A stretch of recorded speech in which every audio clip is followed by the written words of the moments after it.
हरिओम. पसायदान. योगदास श्री जयगणेश जोशी यांनी केलेले निरूपण. प्रवचन क्रमांक 50. अनुबंधनात्मक रचना भाग 6. वर्षत सकळ मंगळी ईश्वर निष्ठांची मांदियाळी अनवरत भूमंडळी भेटतू या भूता. या ओवीची रचना पहा.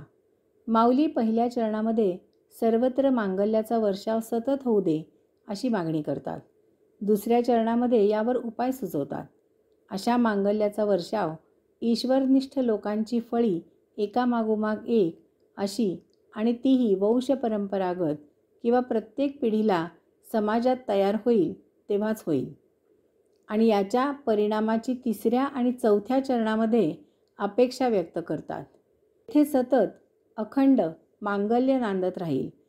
येथे मंगल वातावरणात मांगल्यानेच आचरण होत राहील असे सदानंदी लोक एकमेकांना मोठ्या खुशीत सहकार्य करत आणि आपण सर्व एक आहोत अशा भावनेने भेटतील. कोठेही असूया मत्सर द्वेष आढळणार नाही. पहिल्या ओवीप्रमाणे पसायदान मागायला सुरुवात केली.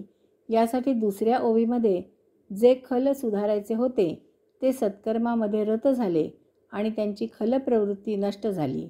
तिसऱ्या ओवीमध्ये स्वधर्माच्या आचरणाने दुरित मुख्य प्रवाहामध्ये आले. आता चौथ्या ओवीमध्ये यापुढील मागणी म्हणजे जे खल आणि दुरित या मूळ प्रवाहात आलेले आहेत ते याच वातावरणात सतत राहण्यासाठी चुकूनही ते मागे फिरू नयेत यासाठी अशांच्यावर सतत मांगल्याचा वर्षाव होत राहू दे. याचप्रमाणे या मांगल्याच्या वर्षावामुळे जे खल आणि दुरित अद्याप मूळ प्रवाहात आलेले नाहीत तेही सद्बुद्धी होऊन थोडे उशिरा परंतु मूळ प्रवाहात सामील होतील अशी अपेक्षा व्यक्त करतात. मागण्या कशा एकामागोमाग एक अशा चढत्या क्रमांकाने करत आहेत पहा. त्यासाठी ओव्यांची रचना कशी केली आहे तेही पहा. मागील ओवीमध्ये केलेली मागणी पुढील ओवीने यशस्वी होऊन सर्वच मागण्या कायमकरिता या विश्वामध्ये नांदत राहतील अशी ही रचना केली आहे. पहिल्या ओवीने मागण्याचा अधिकार सिद्ध केला. यानंतर पुढील 2 ओव्यांमध्ये समाजामधील खल आणि दुरित अशा 2 प्रवृत्त्या नष्ट केल्या आणि समाज समृद्ध करून घेतला. आता ही समृद्धी सतत टिकावी म्हणून येथे सतत मांगल्याचा वर्षाव होत राहू दे अशी मागणी केली. यासाठी याची जबाबदारी ईश्वरनिष्ठांवर सोपवली. ईश्वरनिष्ठ म्हणजे असे भक्त की ज्यांच्या ध्यानी मनी चित्ती उक्ती कृती यात योगेश्वर असतो. याशिवाय अन्य काहीही नसते.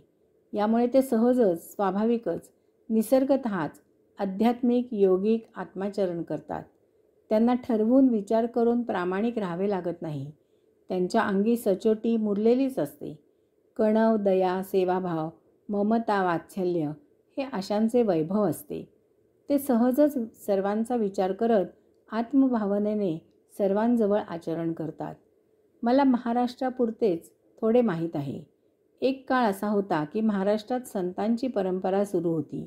असे गावोगावी अनेक संत होते. काही घराणी ही संतांची म्हणूनच ओळखली जात होती. काही आजही तशी ओळखली जात आहेत.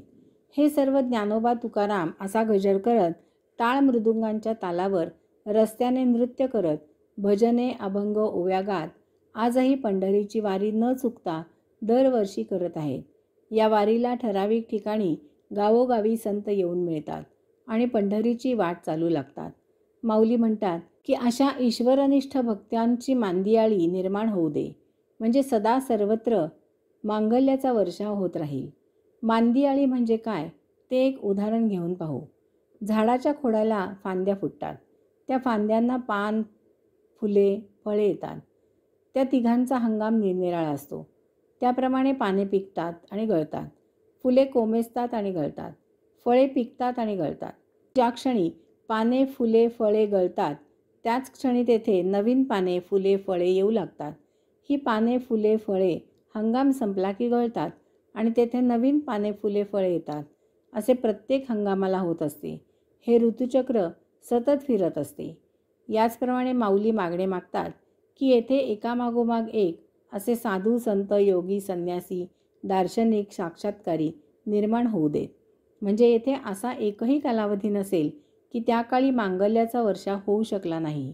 याला म्हणतात मांदियाळी. म्हणजे येथे एकामागोमाग एक याप्रमाणे मांगल्याचा वर्षाव सतत होत राहील. असे ईश्वरनिष्ठ असतात. अशांच्यामध्ये ज्ञान, कर्म आणि भक्ती असा त्रिवेणी संगम पाहायला मिळतो. ते भक्तिभावाने ज्ञानसंपन्न कर्म करतात. यामुळे ते ज्ञानकर्मनिष्ठ असतात, परंतु कर्मठ नसतात. यायोगे असे निरहंकारी, साधे सरळ असतात.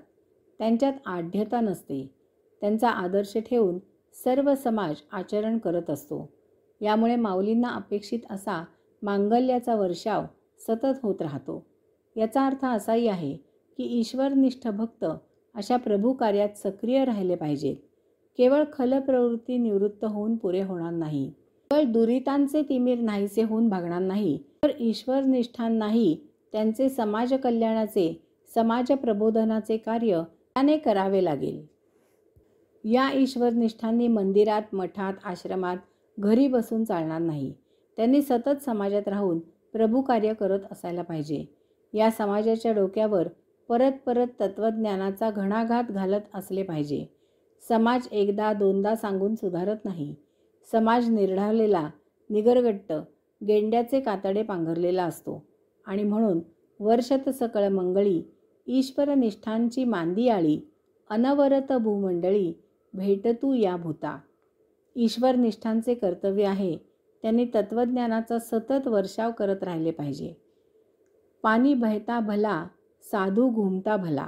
पाणी साचले की त्याचे दुर्गंधीयुक्त डबके होते.